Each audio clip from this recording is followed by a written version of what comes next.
Anda ingin punya peran dalam penyebaran dakwah Islam ke seluruh negeri, bahkan sampai ke seluruh dunia.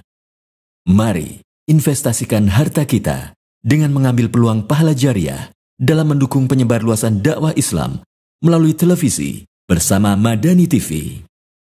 Madani TV membuka peluang infak media untuk meningkatkan kualitas dan kuantitas tayangan yang menjangkau saudara-saudari kita di pelosok dan luar negeri. Salurkan donasi terbaik Anda untuk pengembangan media dakwah Madani melalui Bank Syariah Mandiri dengan nomor rekening 777-299-9997 atas nama Yayasan Media Insan Madani.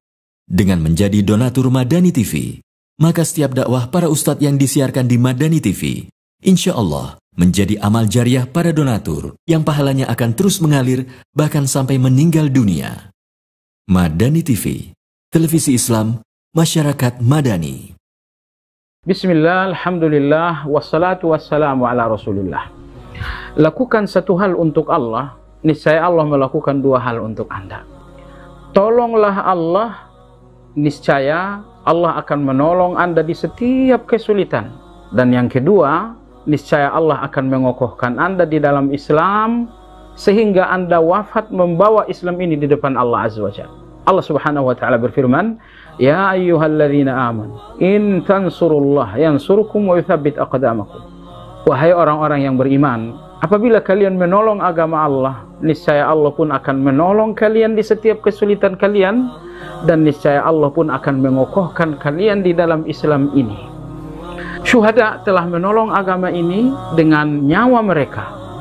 Mujahidin telah menolong agama ini dengan darah, pedang, dan luka mereka. Penguasa-penguasa yang saleh telah menolong agama ini dengan kekuasaan mereka. Ulama-ulama telah menolong agama ini dengan catatan mereka, kemudian dakwah mereka.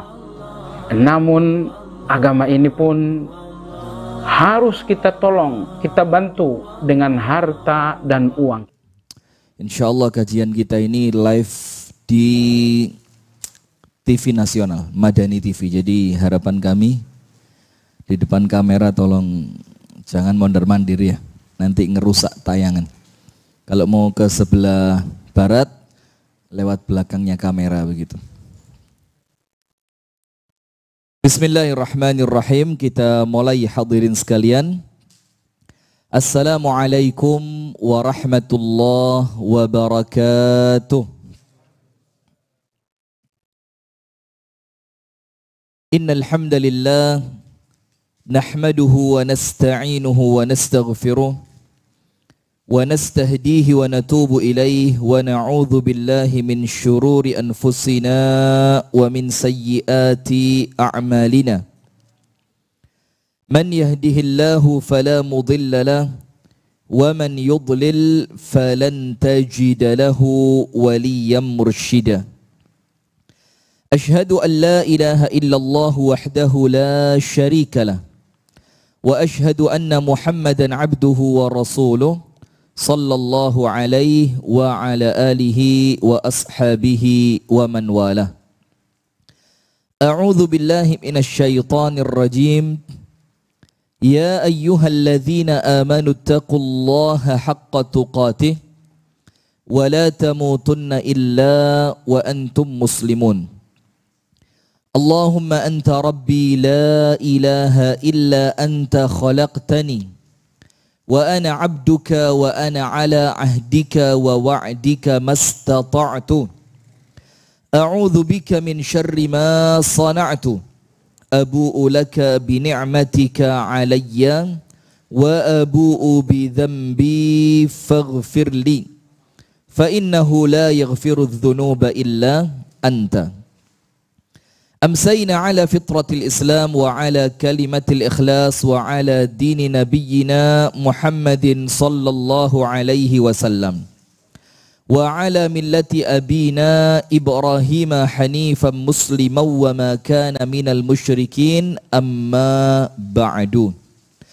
اللهم إنا نسألك علما نافعا ونعوذ بك من علم لا ينفع. Allahumma allimna ma yanfa'una wanfa'na bima 'allamtana wa zidna ilman wa hudan wa taufiqan amin ya rabbal alamin. Hadirin sekalian, jamaah kajian Rabu malam Kamis Musalla Darul Ashfa Ponggok Blitar, betul ya? Dan kepada seluruh pemirsa Madani TV dimanapun Anda berada, puji dan syukur alhamdulillah kita haturkan kepada Allah atas limpahan nikmat karunia Allah kepada kita semua, sehingga di malam hari ini tanggal berapa? Tanggal berapa? Tanggal berapa? Sudah mulai lupa tanggal ya? Tidak ada yang sekolah kan? Tanggal 15. Tanggal berapa? 15. Bulan apa? Mulai. Bulan apa? Loh, Jumadal Akhirah. Atau Jumadil Akhir atau Jumada Al-Akhirah. Tahun berapa? 2021 ya. 1440 satu apa dua? Loh mulai bingung. Satu apa dua? 1442 Hijriyah.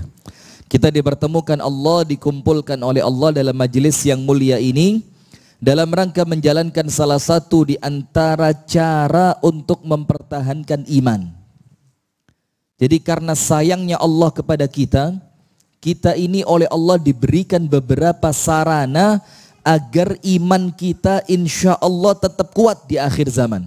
Ini sudah akhir zaman betul ini, betul akhir zaman ini.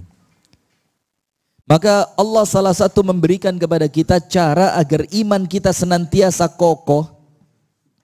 Itu dengan apa? Talabul ilmi, menuntut ilmu. Maka seneng-senenglah cari ilmu, sering-seringlah cari ilmu, betah-betahlah di majelis ilmu. Maka saya bilang kalau setiap majelis taklim saya duduknya sesuka panjenengan. Duduknya itu senyaman panjenengan, mau nemplek tembok, mau sambil selonjor, mau kepala ditaruh samping, keturun. Wes pokok terserah panjenengan. Yang penting panjenengan senantiasa ada, deket dan kumpul di majelis ilmu. Karena perhatikan, An-Nabi sallallahu alaihi wa alihi wa sahbihi wasallam bersabda, ni'matani maghbunun fihi ma kathirun minan nasi as-sihhatu wal faragh. Ada dua nikmat yang karena dua nikmat ini banyak manusia lalai kepada Allah. Faham kan? Jadi justru karena dikasih nikmat akhirnya orangnya menjadi lalai. Yang pertama nikmat sehat, yang kedua nikmat waktu luang. Ibu-ibu dengerin saya ya. Ibu-ibu di mana? Di utara sana, selatan. Masya Allah Bu, banyak-banyak tobat Bu ya. Ini kadang-kadang kalau tempatnya jauh gitu sambil ngorok, sambil petan. Iya enggak Bu? Mereka jawab di sana, "Loh Ustadz kok tahu?" Ya tahu, waliullah. Bercanda. Nah sudah, maka Rasulullah mengatakan ada dua nikmat yang banyak bikin manusia lalai dari Allah, lalai dari ketaatan, lalai dari ibadah. Yang pertama nikmat sehat. Maka kadang-kadang leksik sehat biasa nih gaya tok. Yang kedua nikmat punya waktu luang. Dan manusia itu antara dua ini. Ada orang sama Allah dikasih sehat tapi tidak punya waktu luang. Sehat tapi sibuk terus. Akhirnya tidak bisa ngaji. Dan orang lain Masya Allah waktu luangnya banyak tapi sama Allah tidak dikasih sehat. Akhirnya tidak bisa ngaji. Panjenengan dan kita semua ini oleh Allah alhamdulillah sehat iya, waktu luang iya. Dan yang paling penting sehat dan waktu luang kita ini oleh Allah digerakkan untuk datang ke Musalla Darul Ashfa. Tujuannya untuk apa? Talabul ilmi. Yang paling parah sehat punya waktu luang gak gelem ngaji. Lagi ngenteni mati ya wis. Sudah sehat dia, punya waktu luang tapi ndak mau apa? Ndak mau ngaji, dan itu ciri orang yang oleh Allah tidak diinginkan kebaikan untuknya. Hati-hati. Panjenengan perhatikan, innallaha man yuridillahu bihi khairan yufaqihu fid din. Orang yang oleh Allah diinginkan kebaikan untuknya, maka oleh Allah difahamkan agama. Bagaimana caranya Allah menjadikan kita faham agama? Atau mungkin semedi gitu di Gunung Kawi, nanti tiba-tiba setelah semedi seminggu mulai-mulai pinter, atau kawah candra di muka, apa itu? Pelan-pelan, boleh ketawa tapi jangan keras-keras, kaget saya. Atau masuk kawah candra di muka, semedi berapa lama nanti keluar, enggak. Cara kita untuk mengerti agama yang itu merupakan ciri Allah menginginkan kita mendapatkan kebaikan, yo harus cari ilmu. Maka itulah kenapa menuntut ilmu untuk muslim muslimah hukumnya apa? Hukumnya apa? Wajib. Berarti kalau tidak mau cari ilmu, dia melalaikan kewajiban. Orang yang melalaikan kewajiban dosa atau tidak dosa? Dosa. Nah, itulah sebabnya hadirin, walaupun di masa pandemi semacam ini, tetap kita ikhtiarkan untuk bisa kita ini menyebarkan dan mencari ilmu. Walaupun mungkin tidak sesemarak sebelumnya ya.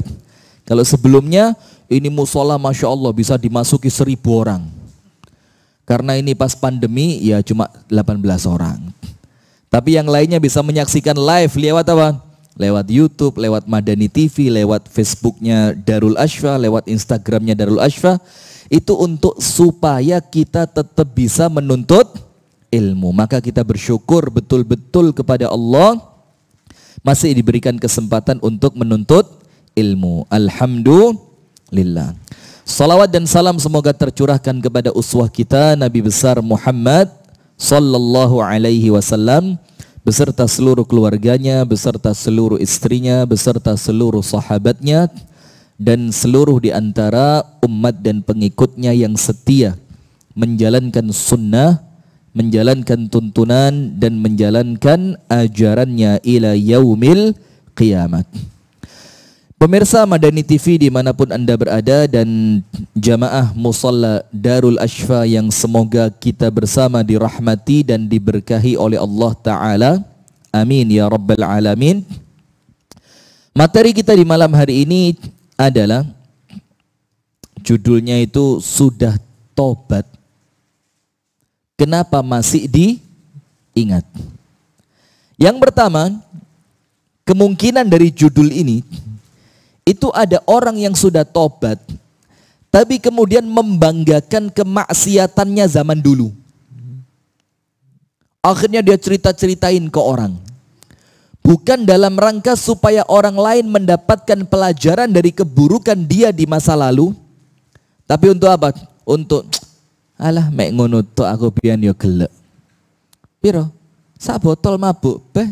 Aku sak galon biyen ora apa-apa blas. Loh. Ini bukan untuk memberikan pelajaran kepada orang lain, tapi apa? Dia sudah tobat, tapi kemudian kemaksiatan zaman yang telah lampau tidak ditutupi sama dia, tapi malah diapain?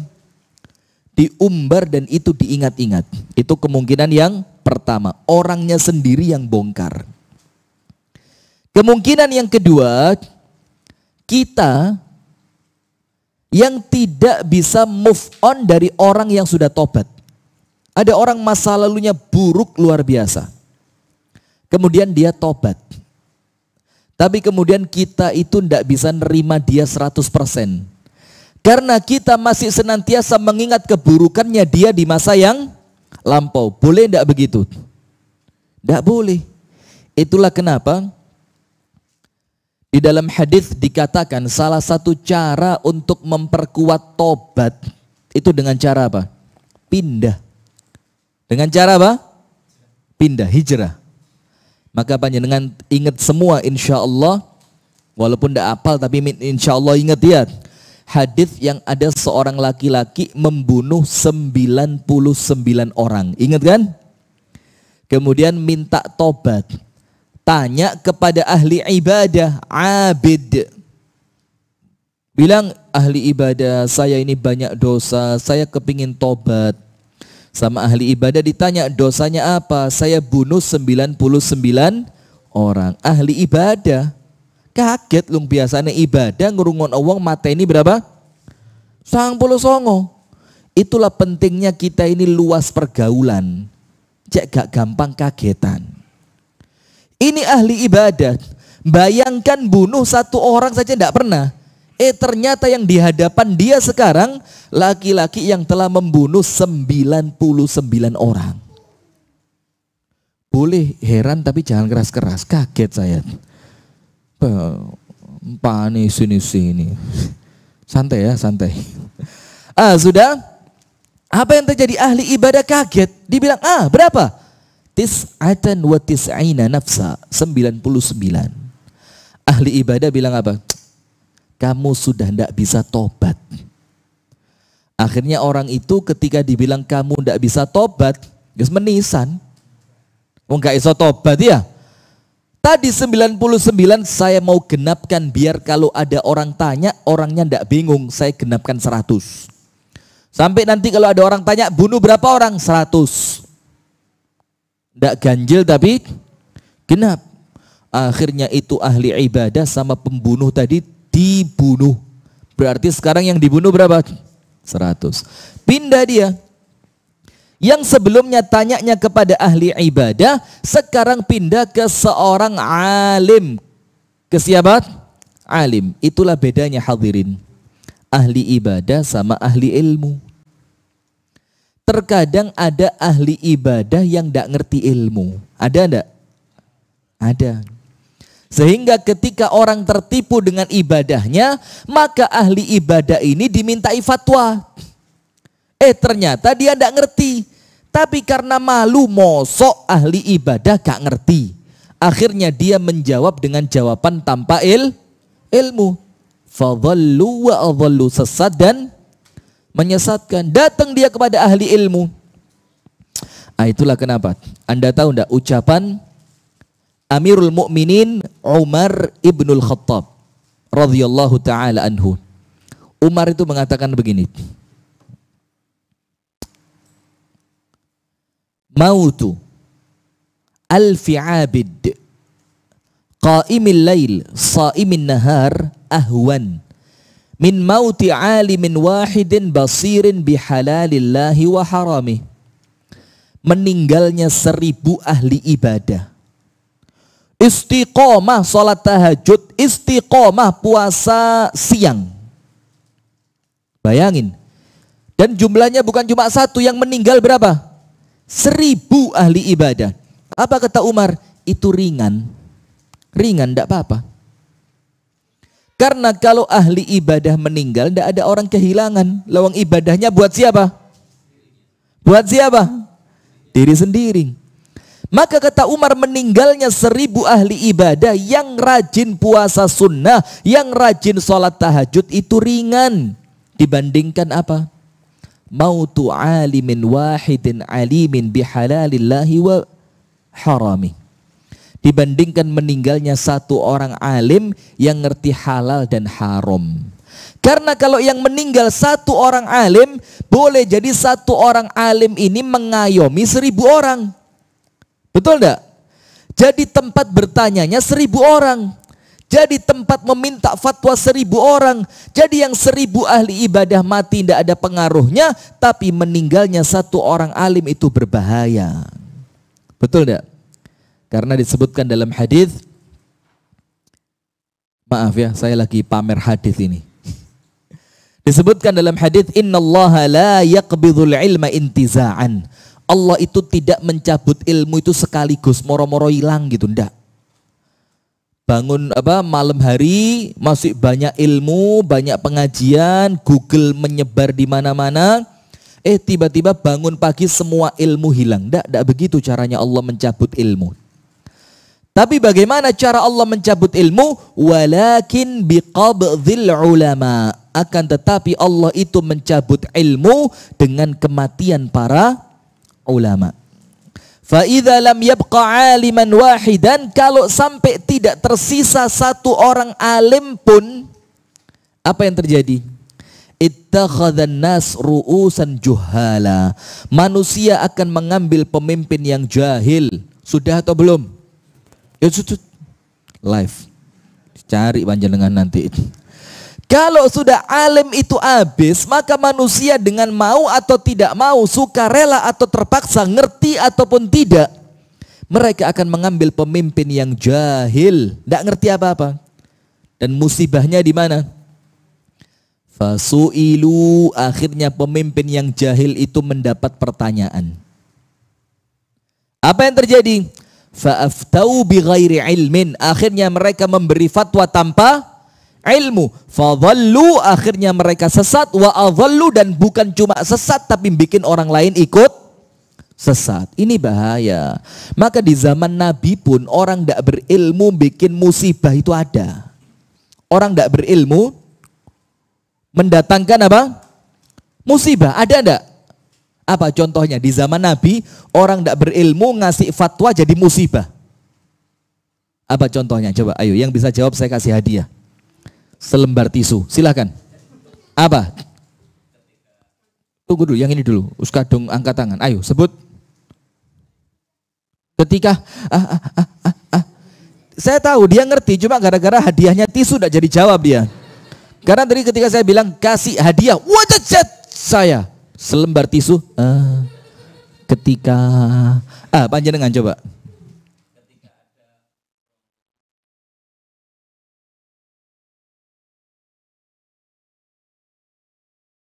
Jangan panjang-panjang, saya paham. Betul. Sip. Jazakallah khair, barakallah fikum. Jadi itu di zaman Nabi pun ada. Orang tidak ngerti, jawab tadi musibah. Itulah kenapa Imam Malik mengatakan man su'ila wa qala la adri faqad ajaba wa ajadal jawab. Orang yang ditanya dalam keadaan tidak ngerti jawabannya, kemudian dia ngomong saya tidak ngerti. Imam Malik mengatakan apa? Dia telah menjawab dan itu jawaban terbaik. Jangan sok tahu, ini bahaya sekarang ini. Nah, maka di zaman Nabi seperti yang panjenengan ceritakan tadi, jazakallah khair, barakallahu fikum, ada rombongan sahabat pergi, kemudian istirahat di malam hari, salah seorang sahabat kepalanya kejatuhan batu besar, kepalanya luka, dan lukanya cukup berat, pecah kepalanya. Subhanallah, ketika bangun pagi, dia bangun dalam keadaan junub. Jangan mikir loh, wong sirai loro kok sik junub. Sudah, jangan. Nanti malah dosa kok. Sudah bangun pagi junub. Tanya sama sahabat yang lain, bagaimana ini? Kepala saya lukanya cukup parah, tapi saya junub. Ini mau sholat subuh, boleh ndak? Dapat ndak saya keringanan rukhsah untuk tidak mandi besar, tapi cukup tayamum? Sebagian sahabat mengatakan apa? La najidu laka rukhsata. Kami tidak mendapatkan untukmu keringanan. Aduh, mandi itu orang. Akhirnya apa yang terjadi? Kepalanya pecah, disiram airnya masuk kemana? Masuk ke dalam tempurung tengkoraknya dia. Meninggal dunia ini sahabat. Sampai di hadapan Rasulullah diceritakan. Rasul bilang apa? Qataluhu qatalahumullah. Kalian telah membunuhnya, semoga kalian dibunuh sama Allah. Artinya Rasulullah murka betul ini. Karena kalian menjawab tanpa ilmu, menjadikan satu nyawa melayang. Maka hati-hati. Terus Rasulullah mengatakan, ama sa'alu idza lam ya'lamu. Kenapa tidak mau tanya kalau kalian tidak ngerti? Nah, ini sudah, kita lanjut ke hadis yang pertama tadi. Setelah membunuh 100 jiwa, itu laki-laki tadi datang kepada siapa? Alim, ahli ilmu. Dan ini Pak, kalau tanya ilmu bukan ke ahli ibadah, tapi ke siapa? Ahli ilmu. Tanyakan sesuatu kepada ahlinya. Lo panjenengan sakit lo marani dokter, gak marani arsitek, ya ndak? Panjenengan bangun rumah, ndak marani dokter, marani siapa? Arsitek. Dalam ilmu dunia saja ndak oleh diwalak-walik. Lo mosok ilmu akhirat, artis boleh ngomong? Artis baru hijrah 2 jam. Ya kalau dia sudah ngerti ilmu ya tidak jadi masalah. Cuma kadang-kadang kita ini terpesona dengan sosok gitu loh ya. Akhirnya tertipu. Orang tidak jelas ngajinya di mana, gurunya siapa, mondoknya di mana, dia sudah pernah baca kitab di siapa, sudah mulai berani-berani. Kalau sekedar ceramah Pak, mubaligh, menyampaikan itu ringan. Karena orang menyampaikan itu yang penting dasarnya jelas, aman, betul tidak? Kaget saya. Tapi kalau sampai kemudian memberi fatwa dalam masalah-masalah yang pelik, itu bahaya. Akhirnya dia datang kepada ahli ilmu, tanya, ahli ilmu saya mau tanya, saya kepingin tobat dari dosa saya. Ahli ilmu tanya, dosamu apa? Bunuh. Oh, bunuh orang, iya, berapa? 100. Mereka selek ini, 100. Tapi karena dia ahli ilmu, insya Allah pikirannya luas. Maka ditanya sama pembunuh 100 jiwa tadi, bisa tidak saya tobat? Dibilang, wa ma yahulu bainaka wa bainat taubah. Tidak ada yang bisa menghalangimu dari tobat. Lihat ini. Yang jawab siapa? Ahli ilmu. Maka kalau tanya sesuatu pada ahli ilmu itu Pak, nyeneng no Pak. Karena ilmu itu senantiasa memudahkan. Betul enggak? Iya. Maka jangan sampai salah tanya. Ahli ilmu bilang, siap, bisa tobat, bisa diterima insya Allah. Tobat sama Allah. Yang jujur, niatnya yang ikhlas. Tapi satu syaratnya, apa? Pindah dari kampungmu ke kampungnya orang soleh. Nah, salah satu di antara hikmahnya apa? Supaya keburukan dia di masa lalu tidak lagi diingat olehnya dan tidak diingat oleh orang yang mengenalnya. Karena kalau panjenengan masih kumpul di kampung yang lama, maka orang kampung bilang gini, sok alim. Lali tabien, wong tukang mabuk. Gak usah gaya tok riwa-riwi masjid. Biyen yo gaene mabuk. Walah, biyen yo sobone karaoke. Ada nggak kejadian seperti itu? Banyak. Itulah kenapa orang yang sudah tobat hendaknya, wajib enggak, hendaknya apa? Pindah ke tempat yang di tempat itu namanya dia masih bersih. Betul enggak hadirin? Nah, ini apa ini? Adzan lanjut atau bagaimana? Adzan dulu. Setelah adzan dilanjut ya. Maka untuk pemirsa Madani TV dan pemirsa Sayap Dakwah TV dan pemirsa Facebook dan Instagram Darul Ashfa, jangan kemana-mana. Barang 5 menit kita tunggu adzan. Setelah adzan insya Allah kita lanjutkan. Silakan adzan.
Bismillah, kita mulai lagi.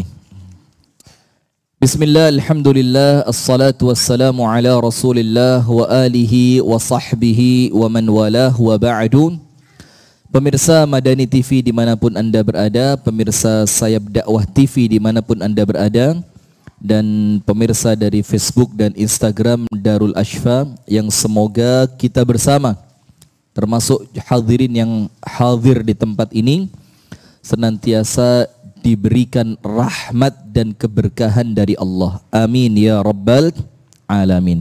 Hati-hati hadirin, saya sering mendapati di beberapa tempat itu ketika penceramah berdoa dengan doa-doa semacam tadi ya, semoga kita semua sama Allah diberkahi, itu kesannya wes kayak pemanis bibir saja, lip service, ngerti? Nah, orang Blitar ngerti dah. Padahal doa ini hadirin sesuatu yang Anda tidak akan bisa bayangkan kekuatannya. Bahkan orang yang Anda benci, musuh sama panjenengan, itu panjenengan kalau nyerang dia pakai senjata, masuk penjara panjenengan. Betul enggak? Tapi kalau panjenengan nyerang dia lewat doa, itu dia bisa jadi orang yang paling cinta sama panjenengan. Dan kalau istilah Jawanya, sampai endase dikekno. Itu kalau panjenengan serang pakai apa? Doa. Doain di waktu-waktu sujud, doain di waktu-waktu yang mustajab, doain di sepertiga malam yang terakhir. Terutama untuk ibu-ibu ini ya, doain suaminya biar setia. Karena hati suami Anda itu bukan di tangan Anda, tapi di tangan siapa? Allah. Tapi kalau Allah pemilik hati yang Anda ketuk pintunya, itu hati suami kalian Gusti Allah diperkek. Wis dak sobah, cinta mati sama panjenengan. Setuju ibu-ibu? Setuju katanya. Iya, dengar saya, Masya Allah. Lanjut. Nah, maka termasuk begini hadirin, termasuk kalau doa-doa di majelis taklim semacam ini, panjenengan tahu enggak, justru salah satu tempat dan waktu yang mustajab itu majelis taklim. Maka saya sarankan enggak apa-apa kalau panjenengan punya hajat kepada Allah, hajat dunia atau hajat akhirat, sambil mendengarkan seperti ini, itu panjenengan dungo, doa. Ya Allah, anak saya lagi sakit ya Allah, kasih kesembuhan. Enggak apa-apa, karena apa? Ini malaikat lagi ngelumpuk. Betul enggak? Salah satu keutamaan majelis taklim itu apa? Sedang dinaungi oleh malaikat. Yang malaikat itu mendoakan panjenengan, Allahumma gfir lahu, Allahumma arhamhu. Ya Allah ampuni dia, ya Allah rahmati dia. Dan nama panjenengan disebut sama Allah di hadapan malaikat. Kalau pas di saat seperti itu panjenengan berdoa, kira-kira doanya kuat apa enggak? Kuat apa enggak? Maka jangan diremehkan. Dungo sing kuat di majelis taklim ini. Begini hadirin sekalian, saya awali pengajian ini, loh yang tadi apa? Yang tadi pembukaan. Dengan satu cerita yang diceritakan oleh Asy-Syaikh Misyari Al-Kharraz, hafizahullahu taala. Ini salah seorang pendakwah, ad-da'iyah, Misyari Al-Kharraz. Anda cari di YouTube ketemu. Beliau cerita begini. Ada seorang laki-laki sedang bermesraan dengan perempuan di suatu jalan. Ya, kalau bahasa kita mungkin apa? Pacaran gitu ya. Pacaran, sepeda motoran, berdua, malam mingguan ke alun-alun. Di Blitar juga ada begitu. Ada apa enggak? Ada ya, alhamdulillah, berarti ini musibahnya umum nasional ini. Nah sudah, kemudian ketika dua orang sejoli ini sedang berduaan, yang laki-laki sedang merayu perempuannya sambil saling menyentuh begitu ya, saling pegang-pegangan tangan. Datang laki-laki kedua, yang kemudian laki-laki ini ngelihat, ansahuhu aula. Saya nasihati enggak ya laki-laki itu ya? Saya nasihati enggak ya? Saya nasihati enggak ya gitu. Jadi dia mutaraddid, bingung antara iki wong iki dalam keadaan maksiat di depan mata saya. Sementara Kanjeng Nabi dawuh pripun? Man ra'a minkum munkaran falyughayyirhu biyadihi. Kalau ndak bisa bilisani, kalau ndak bisa biqalbih, tapi itu iman yang paling lemah. Rubah kemungkaran yang Anda lihat itu ojo dimenengno. Kalau bisa dengan wewenang, dengan kekuasaan. Kalau tidak mampu dengan lisan, lisan itu dinasehati. Kalau tidak mampu lagi dengan hati. Tapi kalau dengan hati itu keadaan iman yang paling lemah. Tapi kalau melihat kemunkaran, hati panjenengan boten greget. Oh iki dianggap bukan kemungkaran, itu ciri iman kita sudah hampir hilang. Panjenengan lihat, mohon maaf ya, di televisi perempuan dengan baju seksi nyanyi dangdut, itu kelihatannya biasa atau sesuatu yang kok gini sih? Sekarang normalnya orang-orang mengatakan biasa. Panjenengan datang ke orang yang mantu itu loh, ada live music, ngerti enggak? Elektron, live music. Perempuan yang nyanyi panjenengan sambil bowo, sambil makan soto atau rawon. Yang umum di sini apa? Kalau bowo itu soto apa rawon? Prasmanan. Gaya era. Paling soto rawon gitu ya, sambil gini sambil ngelirik didik. Itu kesannya sekarang biasa kan?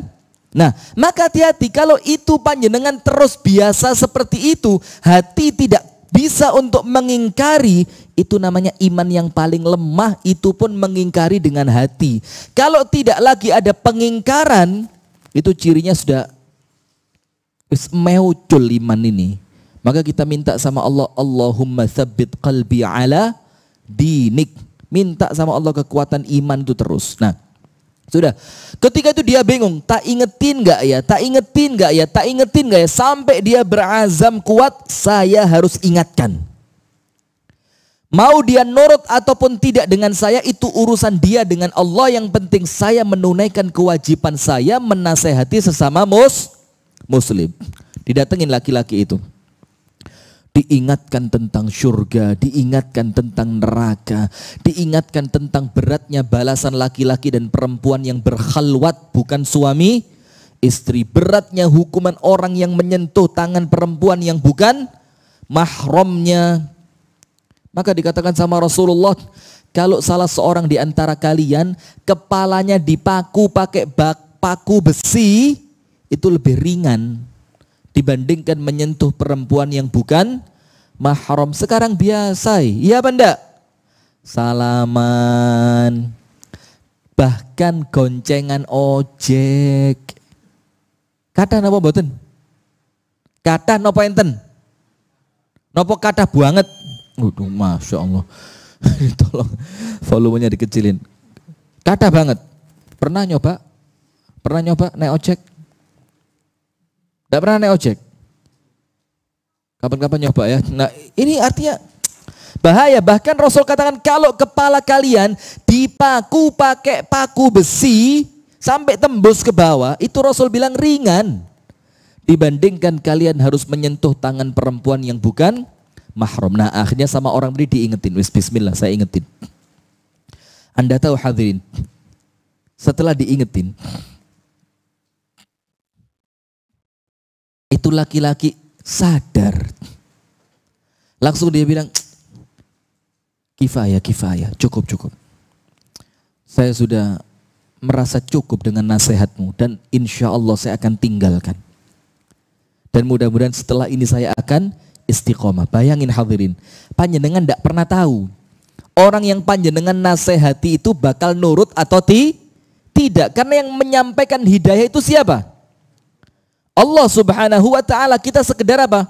Wa ma 'alaika illal balagh. Tugasmu tidaklah kecuali sekedar apa? Menyampaikan. Dan kalaupun orangnya tidak nurut, panjenengan dapat pahala enggak? Dapat pahala enggak? Dapat. Misalkan panjenengan orangnya tidak nurut, panjenengan dicaci maki, pahalanya double.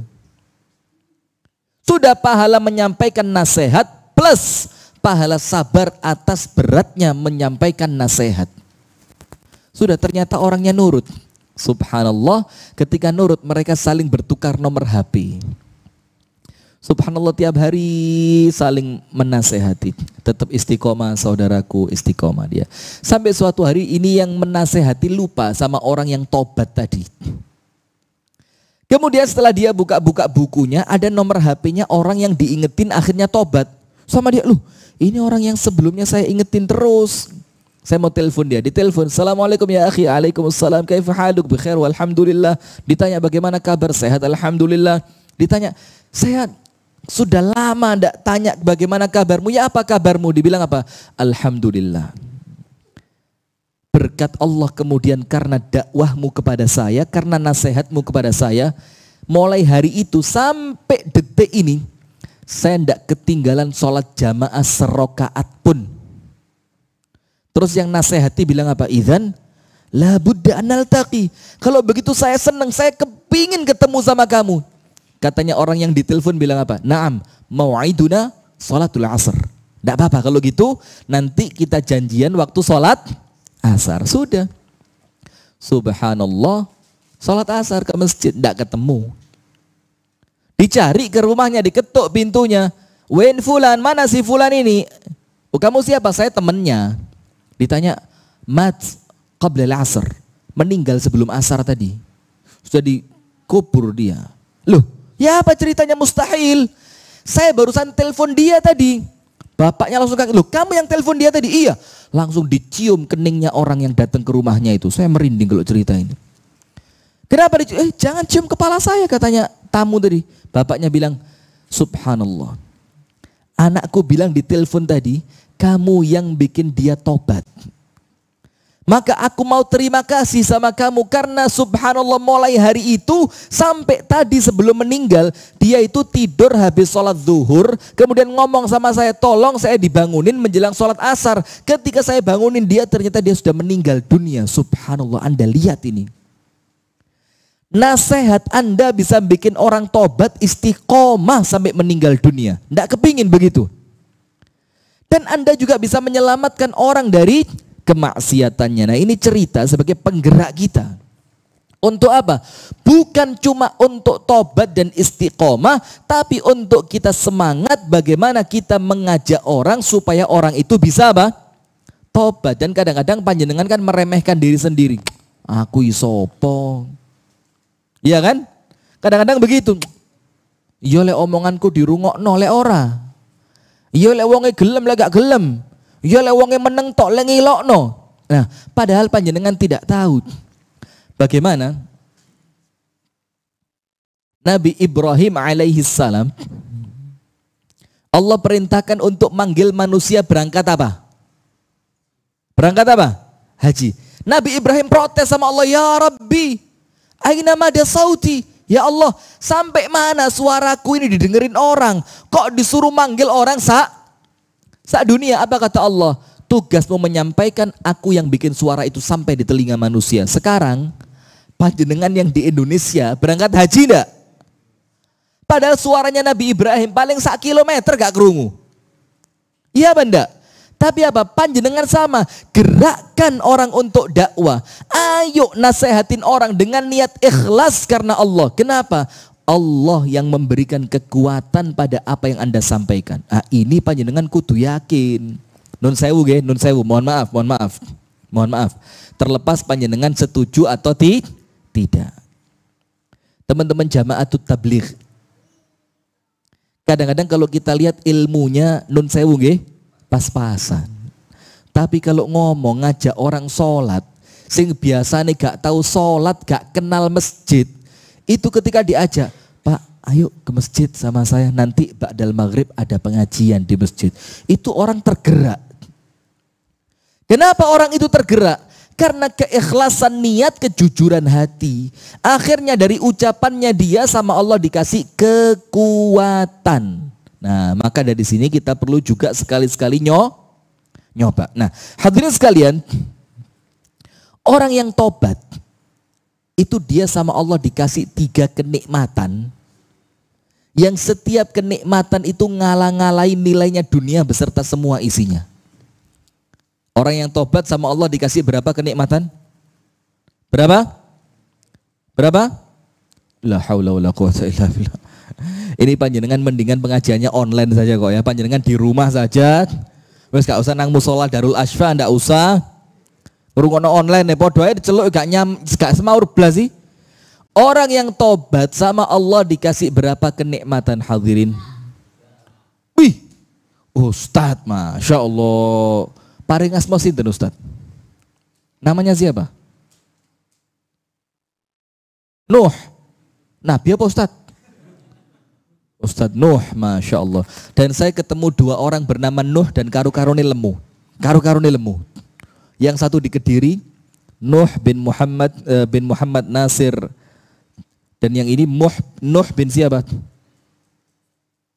Abahmu namanya siapa? Rafiq. Afik itu artinya apa? Afik itu orang habis pingsan kemudian siuman. Itu bahasa Arabnya Afik. Mana? Beliaunya mana? Mana ayahnya? Masya Allah. Panjenengan apa pas lahir gitu sempet gak sadar itu? Kemudian sama abahnya kasih nama Afik itu. Afik itu kalau orang Arab nangek wong semapu tuh loh. Afik. Dang siuman. Jangan-jangan dulu waktu lahir gak nangis ya. Sama susternya dibilang Afik. Dikira bapaknya dikasih nama Afik gitu ya. Insya Allah namanya Taufik gitu ya. Panggilannya Afik. Begitu betul? Atau memang Afik? Memang. Panjangnya Afik gitu. Sudah lanjut. Barakallahu fikum. Jazakallah khair. Nah, maka hadirin sekalian, orang yang tobat sama Allah dikasih 3 kenikmatan. Yang setiap kenikmatannya itu melebihi nilainya dunia beserta semua isinya. Nomor 1, tulis. Tidak usah ditulis. Nanti buka rekamannya aja. Nomor 1, amhalahullahu ila an yatub. Allah kasih dia umur panjang sampai sempet tobat. Ini nikmat luar biasa ini. Panjenengan bayangkan kalau tidak sempet tobat moro-moro mati. Ya apa ceritanya? Maka ada kisah yang sering kita baca lewat WhatsApp segala macam, lewat broadcast WhatsApp segala macam. Apa ceritanya begini? Ada beberapa teman kompakan, katakanlah telu ya, 3 teman. Semuanya teman dalam kemaksiatan. Kau wabe kerjaane mabuk, karaoke, judi, main perempuan. A'azzanallah wa iyyakum. Nas'alullah as-salama wal afiyah. Mudah-mudahan Allah menyelamatkan kita dan semua keturunan kita. Amin ya rabbal alamin. Apa yang terjadi? 3 orang ini semuanya mujrim sudah, pendosa sudah. Subhanallah, salah satu temannya mati dalam kemaksiatan. Sudah kan? Ketika bangkit di hari kiamat, teman yang satu mati duluan masuk neraka, tanya sama Allah, ya Rabbi, aina ikhwani, ya Allah, mana temanku yang loro itu? Mana yang 2 itu? Kok enggak kelihatan di neraka lo? Saya lo masuk neraka diobong. Apa kata Allah? Setelah kamu mati dia tobat. Akhirnya kamu gak sempet tobat melbu neraka, koncomu tobat melbu surga. Coba ngenes apa ndak ini? Nah maka artinya hadirin, satu kenikmatan yang Allah beri untuk orang yang tobat itu apa? Allah berikan kepada dia kenikmatan panjang umur sampai dia bisa tobat. Sekarang pertanyaan, panjenengan tahu kapan mati? Tahu? Tahu kapan mati? Kapan mati? Ada yang tahu? Saya tahu kapan saya mati. Serius? Serius, saya tahu kapan saya mati. Kalau ajal saya datang. Mati wis pasti. Kalau waktunya sudah habis, kalau rezekinya sudah habis, karena tidak mungkin orang itu mati kalau rezekinya masih tersisa di dunia, betul tidak? Artinya kalau panjenengan meninggal dunia, artinya rezeki panjenengan sudah habis. Artinya apa? Kalau panjenengan masih hidup, berarti rezeki panjenengan masih ada. Gak usah bingung, wis santai, wong urip itu ya ibadah sing apik beres. Nah sudah. Maka sekarang karena kita tidak tahu kapan kita mati, ayo manfaatkan panjang umur ini. Sampai para ulama mengatakan, kenapa sih Allah itu memberikan kepada panjenengan umur sampai detik ini? Kenapa sampai detik ini panjenengan masih hidup? Kenapa? Kenapa hadirin? Sampai detik ini panjenengan masih hidup, kenapa? Jatah rezekinya belum habis, terus. 1, terus 1 lagi. Ini tawadhu atau enggak tahu? Tawadhu ya, mutawadhi'in ini, mutawadhi. Ini orang-orang tawadhu. Yang pertama, para ulama mengatakan kalau sampai detik ini panjenengan sama Allah masih dikasih umur, itu artinya panjenengan minta Allah minta panjenengan melakukan dua.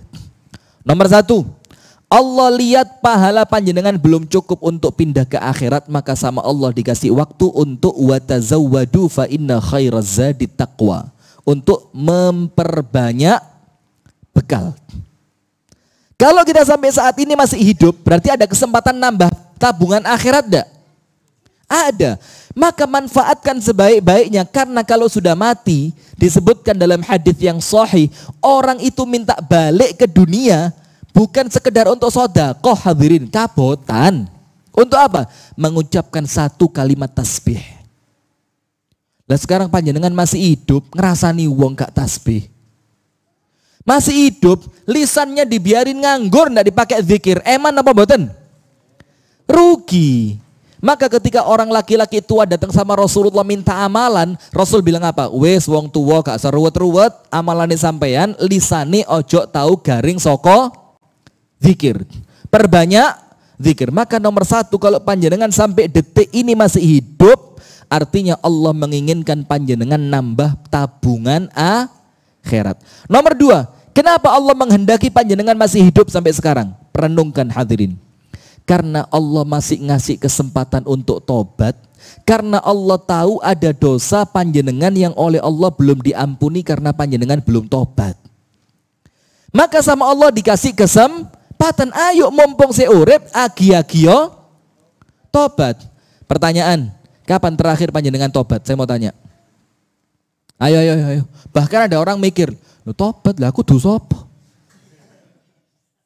Jangan-jangan panjenengan yang itu. Iya. Kapan terakhir tobat? Lah lapo? Pelawur mentobat, ora tahu ngombe, ora tahu judi, ora tahu madon kok kon tobat. Panjenengan termasuk nggih? Iya ndak? Lho Kanjeng Nabi itu gak tahu dosa, tobatnya sedina ping 70. Lho napa Kanjeng Nabi dosane kada? Panjenengan kapan terakhir tobat? Kulo kalau saya hitung Ustadz ya, 7 tahun yang lalu. Lu setelah 7 tahun gak tahu dosa? Oh malaikat. Lu ya apa ini orang ponggok ini? Coba. Kapan terakhir tobat? 10 tahun yang lalu, bagus. Panjenengan kapan terakhir tobat? Kapan? Buka dulu maskernya. 15 tahun malah. Loh sudah 15 tahun sudah. Coba yang rotok sepuh, nun sewu nggih Pak. Kalau panjenengan kerson jawab, boten kerson nggih boten napa-napa. Kapan terakhir tobat?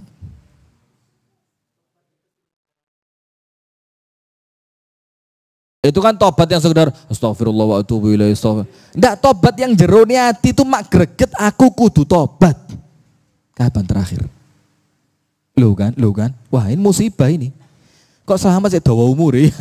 Nah, maka begini hadirin. Ketika sampai detik ini Allah masih kasih kesempatan kita untuk hidup, itu artinya apa? Allah tahu dosa musik kakean sing durung kok tobati. Maka panjenengan sama Allah dikasih kesempatan apa?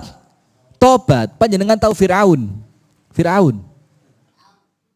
Tahu siapa? Kenal di mana? RT berapa? Loh guyu hari ini. Firaun itu ketika tenggelam di laut, itu kan panjenengan tahu malaikat Jibril dalam riwayat yang sahih itu memasukkan pasir laut ke mulutnya Firaun. Biar apa? Karena malaikat Jibril takut. Saking api Gusti Allah, saking baiknya Allah, saking Allah itu menerima tobat, wa inni laghaffarun liman tab. Aku ini kata Allah paling pengampun untuk orang yang mau tobat. Paling sudah. Jadi kalau panjenengan ngomong, ya Allah, kulo tobat Gusti, langsung diampuni. Ghaffar itu bukan cuma kalimat pengampun, bukan. Dalam bahasa Arab itu ghaffar itu artinya apa? Kenemenen. Ngerti kenemenen? Dalam bahasa nahwu sorofnya itu mubalaghah. Mubalaghah itu menunjukkan hiperbola. Hiperbola gak ngerti pisan. Napa hiperbola niku? Saya tadi lari nguber macan. Diguyu mbek wong. Tapi kan hiperbola artinya melayu saking bantere gitu loh. Nah, ini Allah ingin menunjukkan itu Ghaffar sampai malaikat Jibril ketika Fir'aun kedelep kemudian mengatakan amantu billadzi amanat bihi banu Israel, aku beriman dengan yang diimani oleh Bani Israel. Tidak mau ngomong Allah, masih sombong. Dia tidak mau mengucap aku beriman sama Allah, tidak mau. Ngomongnya apa? Aku beriman dengan yang diimani oleh Bani Israel. Padahal dia kenal sama Allah. Akhirnya sama malaikat Jibril ambil pasir laut, leboknya keratak. Kenapa? Karena kalau Fir'aun ngomong tobat, Jibril khawatir sama Allah dikasih tobat, diterima tobatnya. Nah itu Fir'aun. Maka Rasul mengatakan innallaha yaqbalu taubatal abdi ma lam yugharghir. Tobatnya seorang hamba itu sama Allah diterima selama napasnya belum sampai mana?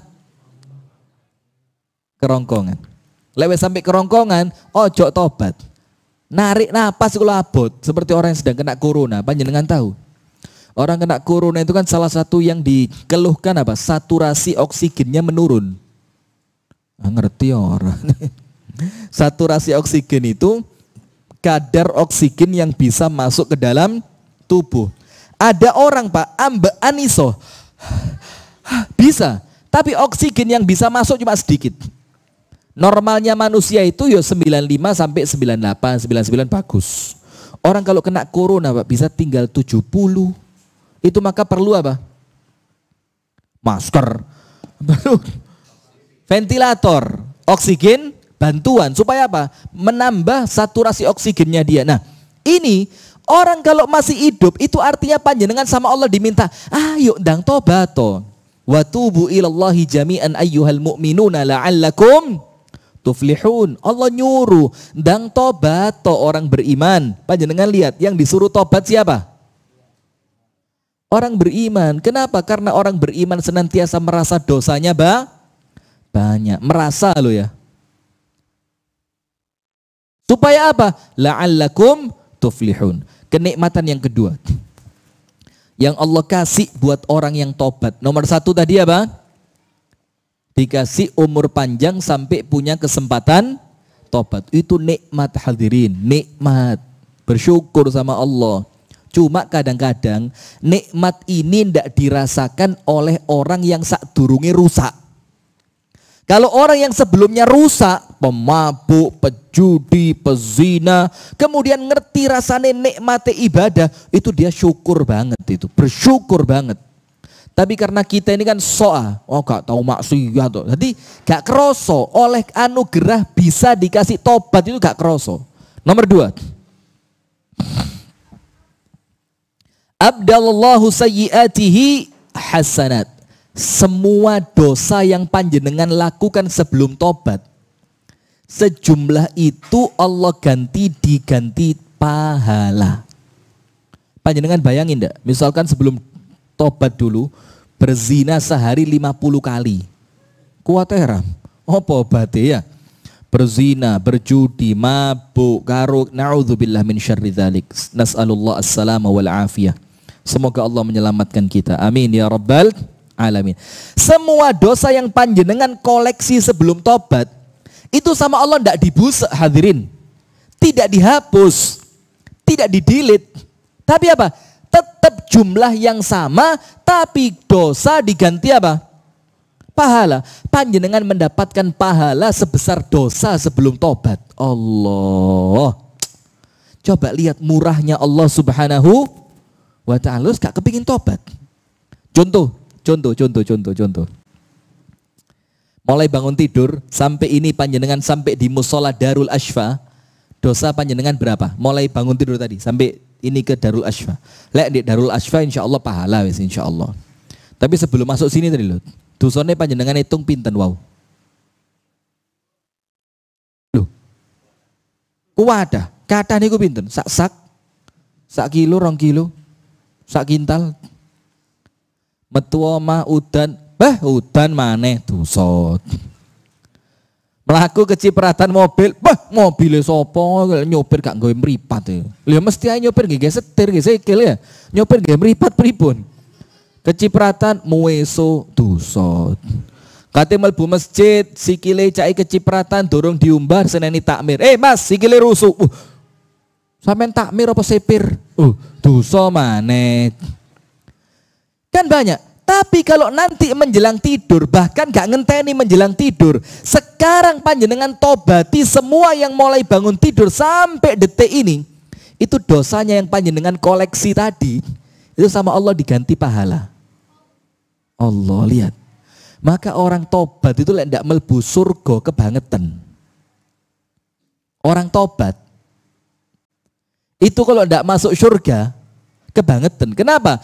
Karena koleksi dosa sebelum tobat itu sama Allah diganti apa? Pahala. Berarti pahalanya kata apa kedik? Ya oke, cuma jangan begini loh ya. Wes mumpung durung tobat tak tambahane. Cek wake, engko les mari akeh baru tobat. Loh, iki penyakit ini. Siapa yang jamin kalau panjenengan punya kesempatan untuk mengucapkan apa? Tobat. Maka panjenengan dengerin hadisnya. Ini hadis keren nemen ini. Nemen kerennya. Begini ceritanya. Ada seorang laki-laki datang sama Rasulullah dalam hadis yang sahih. Ini saya sampaikan begini, bukan untuk saya nyuruh panjenengan tobat. Lek panjenengan insya Allah pun soleh sedoyo, ya. Amin ya rabbal alamin. Tapi saya sampaikan ini untuk supaya panjenengan ngelihat orang yang berdosa itu tidak memandang dengan pandangan kotor. Karena apa? Mereka punya kesempatan tobat dan bisa jadi menjadi orang yang paling dicintai oleh Allah setelah tobat. Mungkin enggak? Mungkin. Panjenengan tahu Umar bin Khattab kayak apa sebelum tobatnya? Nah, itu bukan urusan saya, itu urusannya Ustadz Muhammad Hatta itu ya. Hari apa beliau di sini? Hari Sabtu malam Ahad. Lihat bagian sejarah. Ustadz Hatta itu kalau sejarah itu Masya Allah. Lihat diceritain itu pena. Pakai apa? Layar, nanti dikasih gambarnya, dikasih. Wah Masya Allah. Beliau ahli di bidang itu. Sudah disebutkan di sini. An Abi Tawilin Syata bin Al-Mamdud radhiyallahu ta'ala anhu. Annahu atan Nabi sallallahu alaihi wasallam faqala. Sahabat ini datang kepada Rasulullah kemudian ngomong begini. Ini saya waktunya tidak terbatas loh ya. Panjenengan jangan mikir, kurang 5 menit, tidak usah. Tidak terbatas. Ini namanya kultum. Namanya apa? Kultum. Kuliah terserah antum. Iya kan? Tapi tidak apa-apa. Kalau panjenengan ada keperluan, misalkan butuh segera kundur, gini nggih boten nopo-nopo. Itu tidak akan mengurangi rasa hormat panjenengan sama saya. Ya paling 20 menit, enggak sampai 10 menit selesai. Kalau pas, kalau enggak pas 1 jam. Laki-laki itu datang kepada Rasulullah kemudian mengatakan begini, dengerin Pak, panjenengan mirengaken nggih. Ibu-ibu panjenengan mirengaken Bu nggih. Konsentrasi Bu, petani mangke mawon. Yang mana kameranya ibu-ibu yang mana? Jadi kamera banyak sekali. Oh yang itu. Bu, panjenengan mirengaken nggih. Coba di zoom itu, muka saya cek wedi ibu-ibu. Begini hadisnya. Ara'aita rajulan 'amila dzunuba kullaha ya Rasul. Bagaimana pendapatmu tentang seorang laki-laki yang melakukan semua jenis dosa? Panjenengan bayangin, Pak. Semua molimo khatam. Semuanya. Yo molimo, yo goroi wong, yo ngakali wong, yo misui wong, yo ngerasani, semua. Sampai dia katakan, amilat dzunuba kullaha, semua dosa dia lakukan. Falam yatruk minha syai'an, dan tidak ditinggalkan satu dosa pun. Jadi dosa-dosa ini tidak ditinggalkan belas, kewabe ono dilakoni kabeh. Wa huwa ma'a dzalika lam yatruk hajatan wala dajatan illa ataha. Dan semua itu tidak menghalangi dia dari kenikmatan dunia. Semua apa oleh. Fahal lidzalika min taubat? Apakah orang yang seperti itu boleh tobat? Ini artinya dosane wis kenemenen pol. Semua dilakukan dan tidak ditinggalkan satu jenis dosa pun. Apakah orang semacam itu bisa tobat? Apa jawabannya Rasulullah? Qala alaysa qad aslamta? apakah sampean sudah masuk Islam? Tanya kepada si penanya itu, ditanya sama Kanjeng Nabi. Apakah panjenengan sudah masuk Islam? Amma ana fa asyhadu an la ilaha illallah wahdahu la syarikalah wa annaka Rasulullah. Kalau aku, saya bersaksi bahwasannya tidak ada yang boleh diibadahi kecuali Allah, tidak ada sekutu baginya, dan engkau Nabi Muhammad adalah utusan Allah. Kalau saya iman, oh iman, Islam, Islam. Panjenengan dengerin. Qala na'am, taf'alul khairat wa tatrukus sayyi'at. Ya wes, kalau sampean sudah masuk Islam, berarti tugas sampean sekarang, lek wes tobat, lakukan kebaikan, tinggalkan keburukan. Lakukan kebaikan, tinggalkan apa? Keburukan. Fayaj'aluhunna Allah laka hasanat kulluhunna. Maka semua yang sampean lakukan dari dosa-dosa tadi sama Allah diganti dadi pahala. Syaratnya apa? Tobat, amal soleh, ninggalkan maksiat. Jadi ojo dibaleni maneh. Setelah tobat, lakukan amal soleh dan apa? Jangan mengulangi lagi perbuatan dosa. Qala, laki-laki itu tidak terima, saya gak percaya. Wih, enak eram. Semuanya ditanya. Wa ghadarati wa fajarati, qala na'am. Qala Allahu akbar. Ditanya, ya Rasul, dosa yang kecil, yang besar, itu semuanya jadi pahala? Iya. Ya Rasul, yang tersembunyi, yang terang-terangan, semuanya jadi pahala? Iya, jadi pahala. Sampai orang ini tadi mengucapkan apa? Bertakbir, gak mandek-mandek sampai orangnya hilang. Allahu Akbar, Allahu Akbar. Sambil meninggalkan Rasulullah dan suara takbirnya itu hilang seiring orangnya pergi. Masya Allah, itu artinya kalau panjenengan tobat, semua dosa yang telah panjenengan lakukan, ini ingat loh ya, bukan cuma istighfar loh ya, tapi apa? Tobat. Semuanya sama Allah diganti jadi apa? Pahala. Yang ketiga, apa yang panjenengan dapatkan kalau panjenengan tobat? Nikmat apa yang Allah kasih? Allahu yafrahu bik. Allah bahagia dengan panjenengan. Subhanallah. Coba lihat. Allah itu hadirin punya segalanya. Betul tidak? Allah punya segalanya. Allah punya hamba-hamba soleh yang senantiasa sholat. Punya atau tidak? Punya. Allah punya banyak hamba soleh yang senantiasa puasa. Punya apa tidak?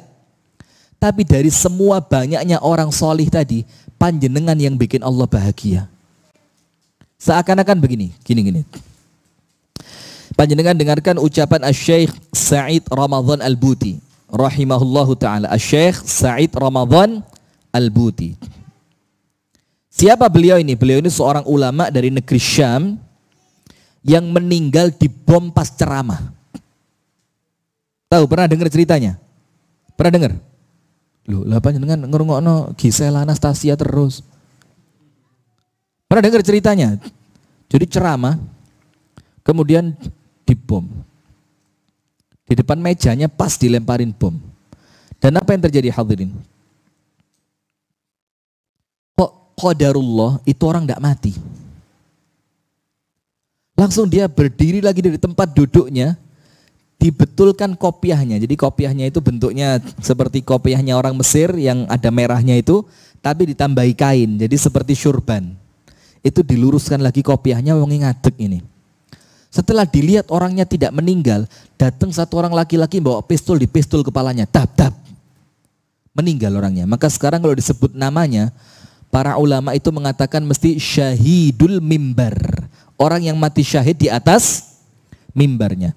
Syekh Sa'id Ramadhan Al-Buti mengatakan begini hadirin. Aku ini kepingin ketemu sama Allah.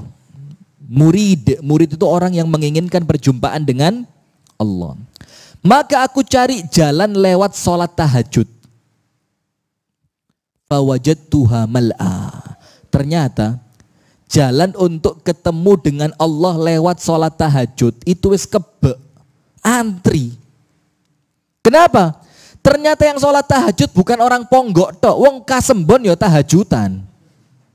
Iya, panjenengan tahajud berapa rakaat? Ternyata jalan lewat sholat tahajud sudah penuh. Tapi hati-hati ya, arti ketemu dengan Allah ini bukan ketemu ningali Gusti Allah mboten, tapi apa?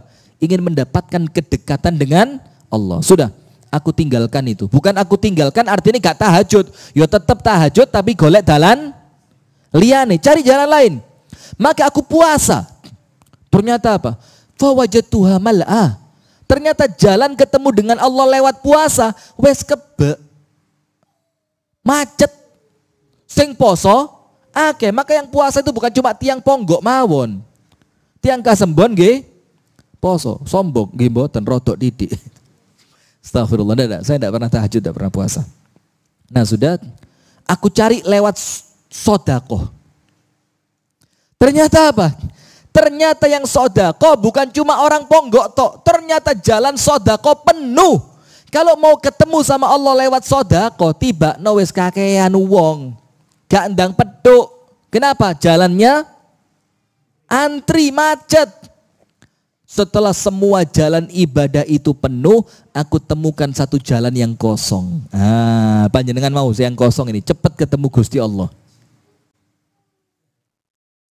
Kosong jalannya. Kalau panjenengan lewat jalan ini untuk mendapatkan qurbah ilallah, kedekatan kepada Allah, maka pasti cepat ketemu. Ngalai sing tahajud karena antri, ngalai sing poso karena antri, ngalai sing sodakoh karena antri. Karena jalan yang satu ini kosong melakuni 180 km per jam. Wus, langsung tutup.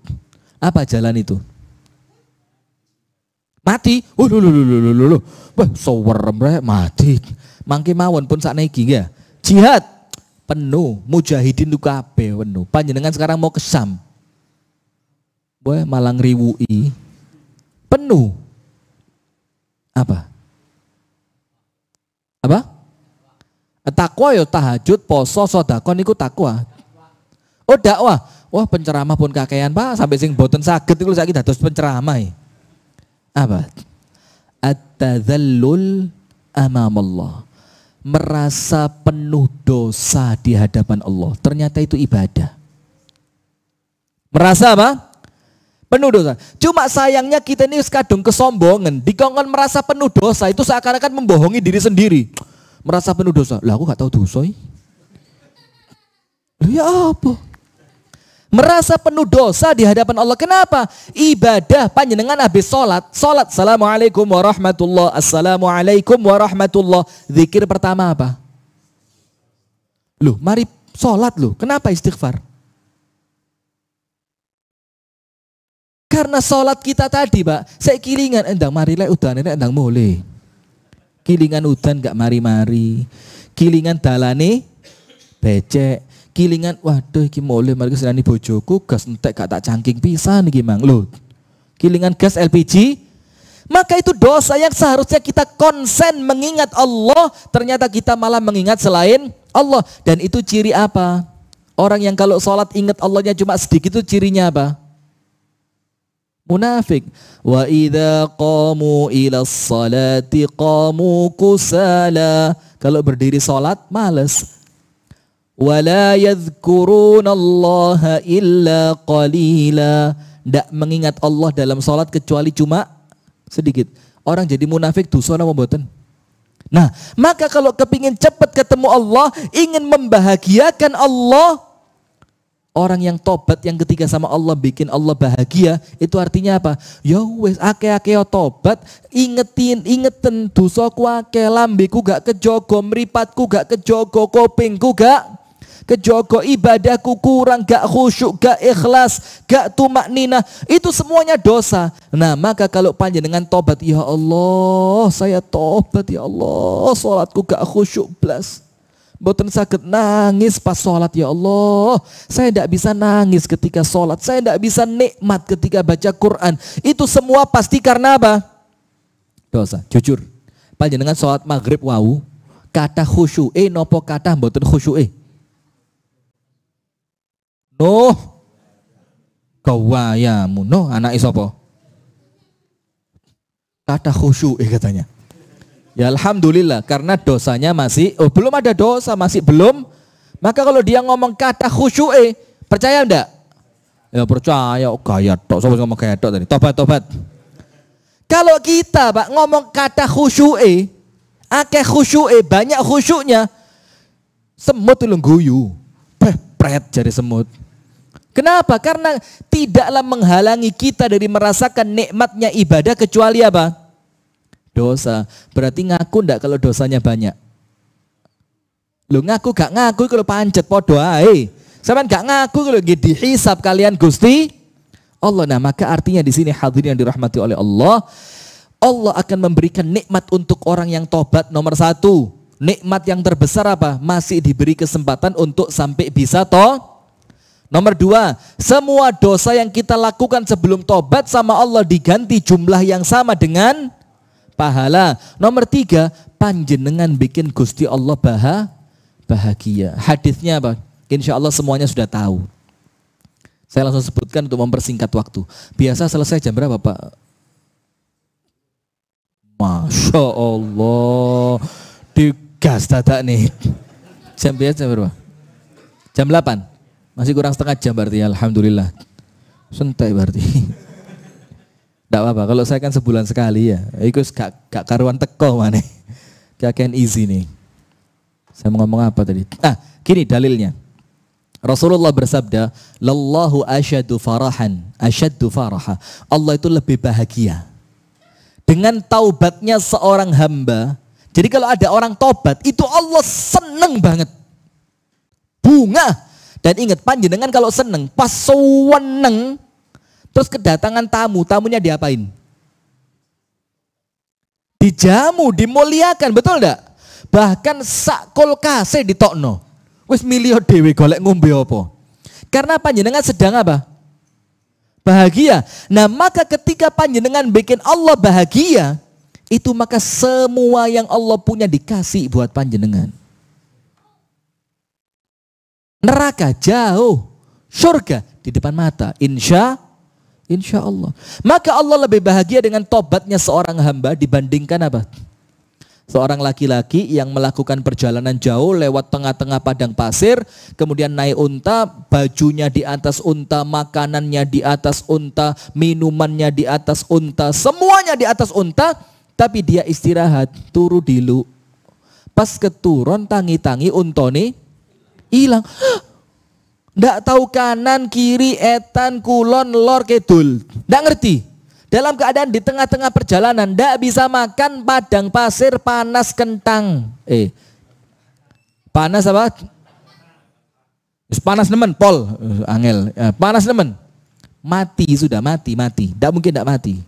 Ya wis, ketika dia pas putus asa, Pak. Dehidrasi itu kurang cairan, kena matahari kena pian, ndak ada atap, semakin kering tubuhnya, maka dia pingsan, kelek. Nunggu apa? Nunggu mati kok, nunggu terbangun, nunggu mati sudah. Subhanallah, kok siuman ngelilir kretek. Untone di ngarepe moto, Pak. Unta yang dia bayangkan bakal kembali ternyata ada di depan mata.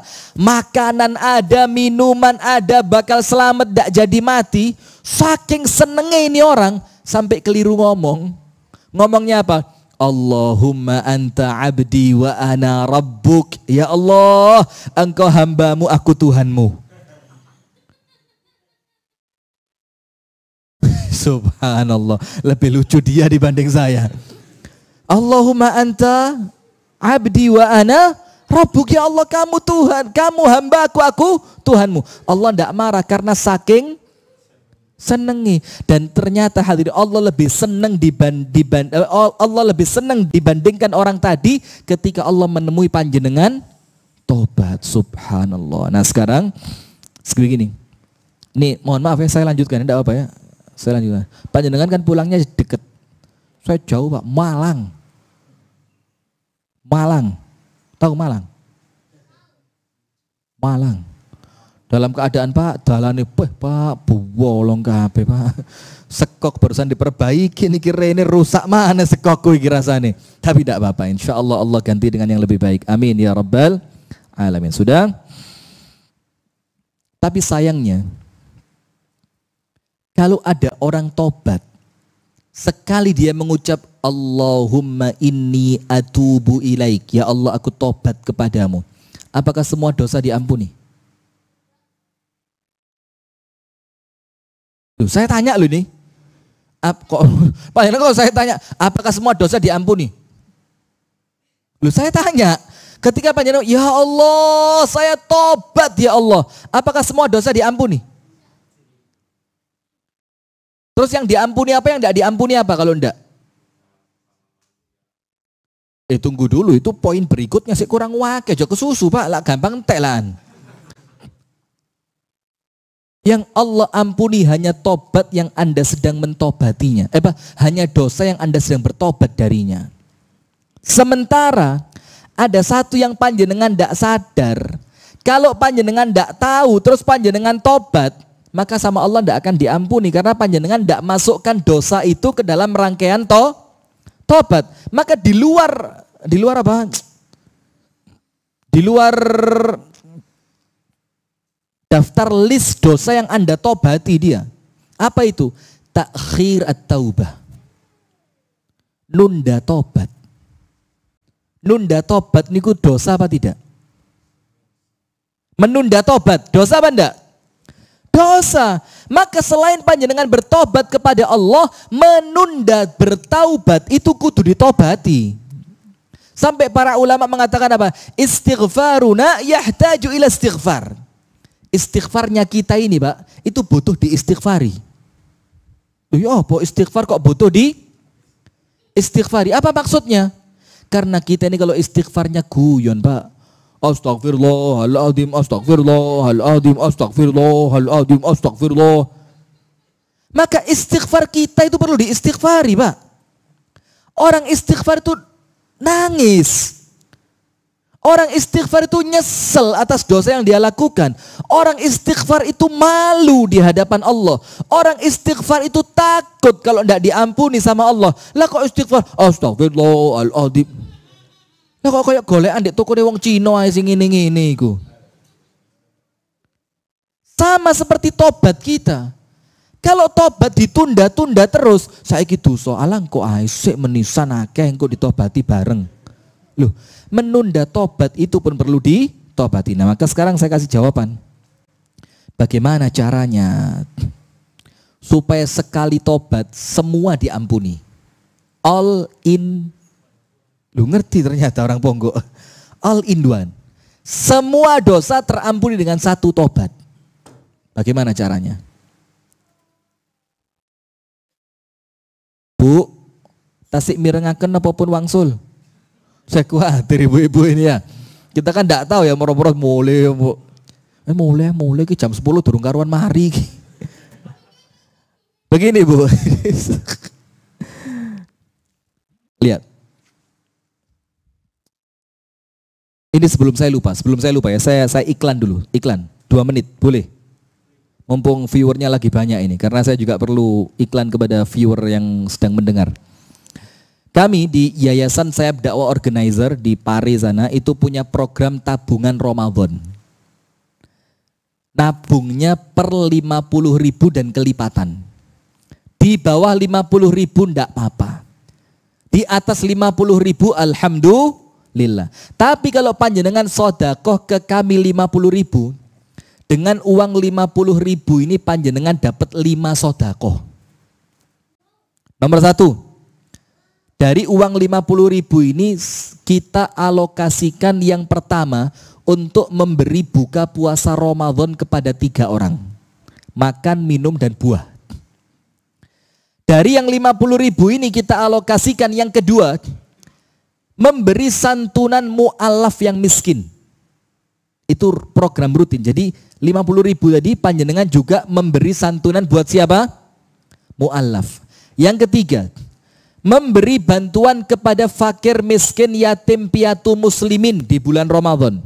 Yang keempat, memberi santunan santri. Dan ingat, bukan semua santri yang kita kasih. Kita pilih santri tahfidz Al-Quran. Dan yang kelima, dengan 50.000 yang panjenengan sumbangkan, kita juga gunakan untuk operasional dakwah. Jadi kemana kamera ini mendampingi saya ceramah, panjenengan juga dapat pahalanya. Ustadz, itu kan sedekah Ramadan, kenapa dibayar sekarang? Ingat, belum tentu panjenengan panjang umur sampai Ramadan. Kalau uangnya panjenengan sedekahkan sekarang, kemudian besok panjenengan meninggal, nanti bulan Ramadan panjenengan masih dapat pahala walaupun panjenengan di kuburan. Kenapa sedekahnya sekarang Ustadz? Karena boleh jadi panjenengan masih panjang umur tapi duit wis kanggo. Bisa ndak? Apalagi Ramadan, nu kok nikahin bojo, nu kok nek kelambi anak, genti spray, genti horden. Nah, maka itulah ayo nabung mulai sekarang. Ustadz, saya enggak punya 50.000, saya cuma punya 15. Enggak apa-apa. Ustadz, saya enggak punya 50.000, Ustadz. Saya punyanya 5 juta. Bos, terpaksa saya terima, enggak apa-apa. Bagaimana caranya? Bisa langsung tunai kepada beliau itu, Mas Fevri itu yang pakai headset itu, yang pakai rompi hitam, langsung, Mas ini sedekah saya buat Ramadan, atau transfer ke rekening Yayasan Sayap Dakwah Organizer. Berapa rekeningnya? Panjenengan lihat itu di gambar Facebook, YouTube, itu ada di sana nomor rekeningnya. Nomor rekeningnya ini kita BNI Syariah ya, BNI Syariah. Berapa nomor rekeningnya saya bacakan untuk teman-teman yang sedang online. Di rekening BNI Syariah nomor rekeningnya 071 679 2786. Saya ulang lagi, nomor rekening BNI Syariah Yayasan Sayap Dakwah Organizer 071 679 2786. Monggo. Kita terima, sekarang boleh, besok boleh, mendekati Ramadan juga boleh. Sudah, berarti satu sedekah dapat berapa? 5, insya Allah. Dan ingat Pak, wong sedekah itu gak mesti wong sing sugih. Dan saya pengalaman, justru ketika datang ke rumahnya orang yang kita pesimis, aduh omai kok ngini yo, ngei ora, ternyata ngasihnya malah ngageti. Nah maka tidak harus nunggu kaya. Bismillah, karena dengan sedekah mancing sik 50.000, meneh kalian Gusti Allah digenti 5 juta, iso ngei 500.000. Nah, begitu caranya. Sekarang kita lanjut. Bagaimana kemudian caranya? Oh, itu iklannya ya. Sekarang masuk ke materi. Bagaimana caranya? Satu tobat semuanya diampuni. Dosa kecil, dosa besar, mengakhirkan tobat. Tobat sadurunge sing guyonan itu juga diampuni. Bagaimana caranya? Faktornya pada niat. Faktornya pada apa? Niat. Maka pas ya, ini pas hati ono greget-gretek. Ya Allah, saya mau tobat ya Allah. Kuatir ya Allah, ini musim corona, banyak orang yang mati mendadak, banyak orang yang sehat walafiat moro-moro kecelakaan mati, banyak orang yang sebelumnya tidur tidak ada sakit apa-apa, bangun tidur sudah tidak bernyawa. Ya Allah, saya kepingin tobat ya Allah. Bagaimana tobatnya? Ya Allah, saya tobat kepadamu ya Allah dari semua dosa yang saya lakukan, dosa kecil, dosa besar, sembunyi-sembunyi, terang-terangan, yang diketahui ataupun yang tidak diketahui, bahkan mengakhirkan tobat ya Allah, saya tobati sekarang. Karena niat itu yang menentukan hasil dari ibadah. Innamal a'malu binniyat wa innamal likulli imri'in ma nawa. Nah, sekarang begini.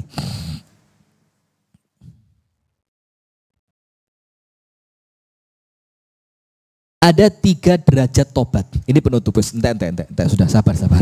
Saya khawatir. Penutup. Ada 3 tingkatan tobat. Panjenengan lihat panjenengan di tingkatan yang mana. Tapi insya Allah untuk teman-teman Ponggo ini yo saya yakin tingkatan ketiga semua insya Allah. Jangan ketawa, amin gitu loh. Allahumma amin. Insya Allah panjenengan itu sudah level tertinggi. Highest level. Ngerti apa itu? Level tertinggi. Coba keripik pedes gitu, panjenengan keripik pedes level 5 gitu. Sing paling pedes. Coba tobat, panjenengan itu tobatnya aulia. Tobatnya siapa? Aulia, para wali Allah. Nah maka sekarang dilihat, kita pada level yang mana? Nomor 1. Yang pertama, maratibit taubah. Al-martabah al-ula, level yang pertama, at-taubatu minal dzambi wal ma'asi, minal dzambi wal ma'asi, tobat dari dosa dan maksiat. Bagus enggak? Top. Kenapa? Kullu bani Adam khata' wa khairul khata'ina at-tawwabun. Setiap manusia pasti berdosa. Tapi lihat, siapa orang berdosa yang paling baik? Ini loh Pak, hebatnya Islam Pak. Wong dosa itu masih bisa jadi pendosa yang terbaik. Lu ya apa Ustaz, dosa kok api? Api. Bagaimana Ustaz, dosa kok baik? Baik.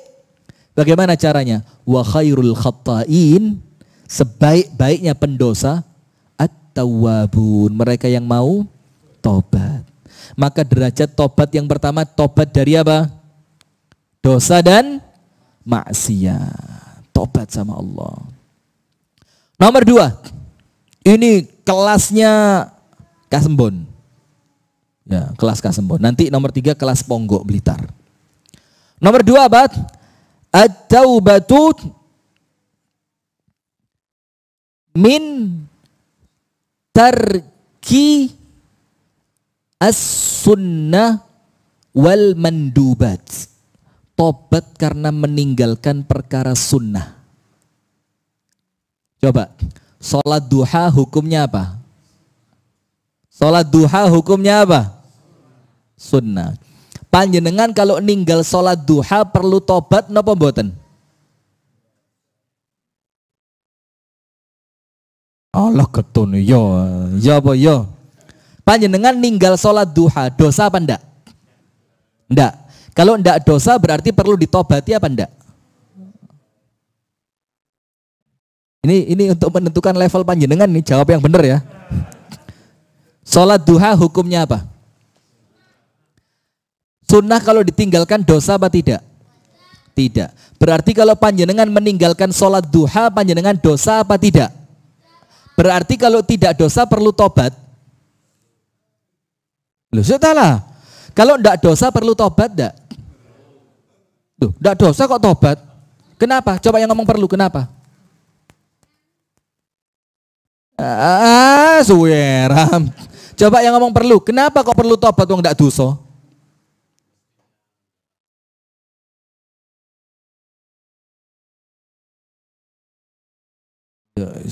Yes, diterimalah. Ya, timbang gak ya. Jazakallah khairan. Itu istighfar Pak, itu beda lagi ceritanya. Tapi bagus itu. Terus, monggo. Apa? Gak jawab pertanyaan Pak. Ini kan tobat karena meninggalkan yang sunnah. Kenapa tobat meninggalkan sunnah? Gak jawab ini. Malah ini pertanyaan ini. Nah begini. Wa ma khalaqatul jinna wal insa illa liya'budun. Tugas panjenengan hidup di dunia apa? Ibadah. Sholat duha termasuk ibadah bukan? Kalau panjenengan dikasih kesempatan sholat duha, yang seharusnya kalau panjenengan sadar panjenengan diciptakan untuk ibadah, ternyata panjenengan nganggur malah gak sholat duha, berarti panjenengan meninggalkan tugas. Berarti perlu tobat apa boten? Nah, ini tobat level 2, keren. Kenapa? Walaupun sunnah, tapi aku perlu melakukan itu karena pahalaku perlu banyak. Berarti kalau aku tinggalkan, ya Allah, dosa saya, ya Allah, takut saya, ya Allah. Eman, saya dikasih kesempatan, dikasih sehat, dikasih waktu, dikasih cukup. Kenapa saya tidak ibadah sunnah? Maka orang yang kedua, level tobat yang kedua, tobat karena meninggalkan perkara yang sunnah. Ini levelnya Ponggok yang ketiga. Wih. Ini tobatnya khawasul khawas. Orang khusus yang lebih khusus. Nomor 1, bagus, tobat dari dosa. Allah suka banget. Nomor 2, tobat karena meninggalkan perkara yang sunnah. Walaupun tidak dosa, tapi merasa menyesal karena tugas saya hidup ini untuk ibadah. Lah kok ada kesempatan saya malah tidak ibadah. Itu masih lumayan. Ini Ponggok ini, top. Tobatnya orang khusus. Dan insya Allah ini tobatnya pemirsa Sayap Dakwah TV ini. Amin ya rabbal alamin. Apa itu? Tobat karena melakukan perbuatan mubah. Tobat karena melakukan perbuatan mubah. Saya tanya, panjenengan kalau melakukan perkara yang mubah itu dosa atau dapat pahala? Masya Allah, sekolah di mana sih kok pinter sekali kamu ini? Tapi kalau dia di sini terus, ini pekerjaan saya terancam ini. Orang kalau melakukan yang mubah, mubah itu contohnya apa sih? Makan. Makan itu hukumnya apa? Mubah. Panjenengan makan dapat pahala? Panjenengan makan dosa? Enggak. Contoh tidur, hukumnya apa? Mubah. Kerja atau sing gampang. Melaku mari sholat subuh, hukumnya apa? Mubah. Tidak diperintah juga tidak dilarang. Anda lakukan hukumnya apa? Sekedar boleh. Maka orang yang melakukan mubah tidak dapat pahala juga tidak dapat dosa. Orang yang paling top itu dia tobat karena melakukan perkara mubah.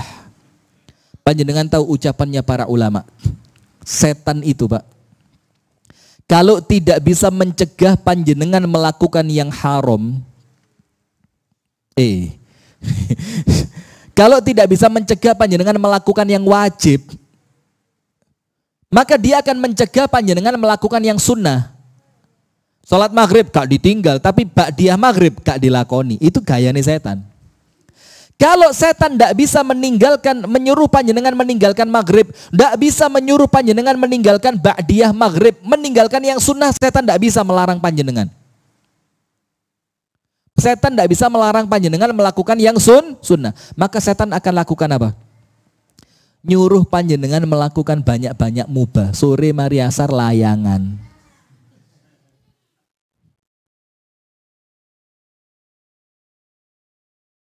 Nari ucul apa ini?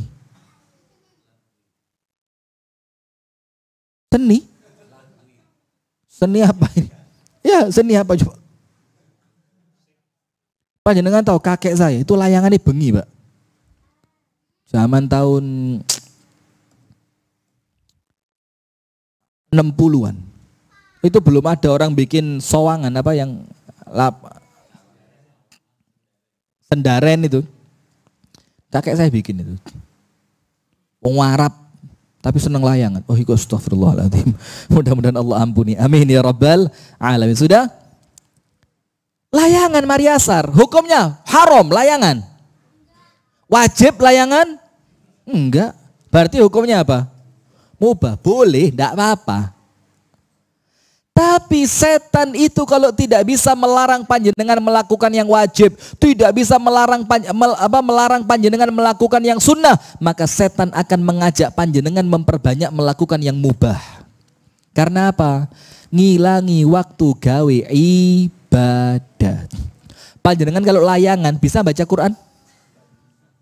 Al-Fatihah wala wali. Beda kalau yang layangan hafid Quran, ya. Sambil layangan sambil murojaah. Amma yatasaalun 'anin naba'il 'adzim alladzi hum fihi mukhtalifun. Kalau pas layangannya pedot, innalillahi wa inna ilaihi raji'un. Alladzina qalu idza asabathum musibatun qalu innalillahi wa inna ilaihi. Saking hafal Quran itu sampai ketika menang gitu, alhamdulillahilladzi hadana li hadza wa ma kunna linahtadiya laula an. Pas layangannya pedot, alladzina idza asabathum musibatun qalu. Iya, lek hafal Quran, lek gak hafal Quran. Nah, maka tobat tingkatan terhebat itu tobat karena melakukan perbuatan yang mubah. Kenapa begitu? Karena dia mikir seharusnya waktu ini bisa lebih manfaat dengan ibadat. Sekarang penutup. Apa yang seharusnya Anda lakukan kalau panjenengan sudah tobat? Nah, ini penting. Kadang-kadang orang itu setelah sudah tobat mandek. Iya enggak? Wes mari. Lu sampe wis tobat, wes terus mari ngono. Ya wes. Lah terus wes. Lah apa mosok dikongkon terus rek wingi maksiat kongkon tobat saiki wis tobat dikongkon maneh. Gak kesel ta sampean ngongkon aku. Loh, ada loh Pak yang begitu, Pak. Enten Pak, serius ini. Jadi ada orang itu setelah tobat, itu dikira lek wis mari tobat ya wis entek. Ketika ada orang nyuruh dia lagi, dia sampe ini gak kesel dan ngongkon aku terus. Wingi maksiat kon tobat, saya wis tobat dikongkon maneh. Nah sekarang lihat. Apa yang seharusnya Anda lakukan setelah Anda selesai bertobat. Maka nomor 1. Orang yang selesai tobat, amalan terbaik orang setelah tobat itu sholat. Ustaz, kenapa kok sholat? Lihat, amal terbaik untuk orang yang selesai tobat itu apa? Sholat. Panjenengan buka surat Hud ayat 114. Surat apa? Hud. Ayat 114. Minimal tulislah, nanti di rumah dibuka. Di situ lihat. Ketika Allah mengatakan innal hasanat yudhibnas sayyiat, perbuatan baik menghapuskan dosa dari perbuatan buruk. Awalnya apa? Salat. Allah katakan wa aqimis salata tarafain nahari wa zulafan minal lail. Dirikan salat di awal pagi dan akhir siang.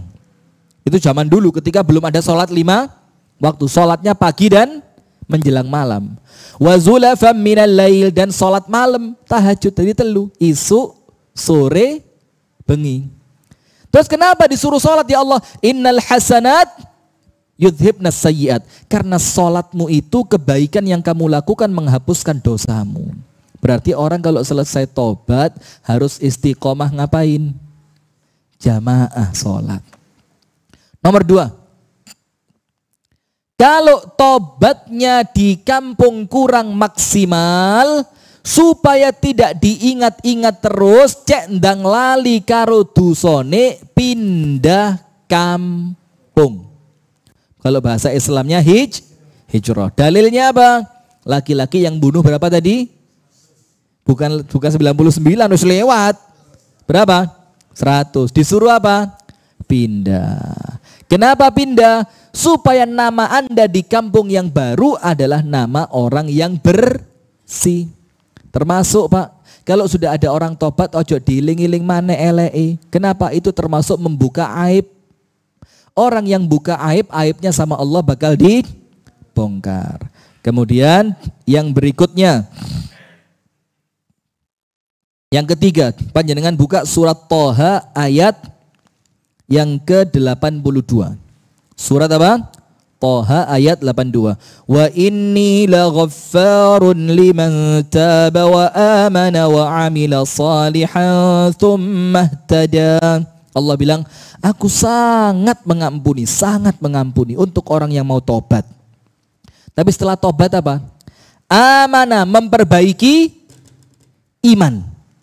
Maka ingat, lek wis tobat, nomor 1 nomor 2 nomor 3 ngaji.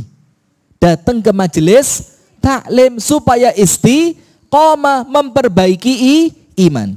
Yang keempat, wa amila salihan thumma ihtada, memperbanyak amal soleh. Jadi orang itu kalau sudah tobat, apa yang harus dia lakukan? Nomor 1, istiqomah sholat. Nomor 2, kalau memang dia perlu pindah, harus pindah. Nomor 3, memperbaiki iman. Nomor 4, melakukan amal soleh. Dan yang kelima, orang itu kalau sudah tobat senantiasa takut kepada Allah, khawatir kalau tobatnya tidak diterima. Itu yang dapat kami sampaikan. Semoga ada manfaatnya. Mohon maaf ya, ini harus lebih setengah jam ya. Tapi mudah-mudahan setengah jam yang lebih ini bawa manfaat. Amin ya rabbal alamin. Dan untuk teman-teman yang tertarik untuk ikut nabung di tabungan Ramadan, silakan minta brosurnya ke Mas Fevri. Itu di belakang yang pakai. Oh, sudah dibawa Ustadz Fakhri ya. Saya kok lupa nama panjenengan. Jazakallah khair, nanti insya Allah dibagi. Barakallahu fikum. Kita tutup dengan doa kafaratul majlis. Subhanakallahumma wa bihamdika asyhadu an la ilaha illa anta astaghfiruka wa atubu ilaik. Kurang lebihnya mohon maaf. Assalamualaikum warahmatullahi wabarakatuh. Anda ingin punya peran dalam penyebaran dakwah Islam ke seluruh negeri, bahkan sampai ke seluruh dunia?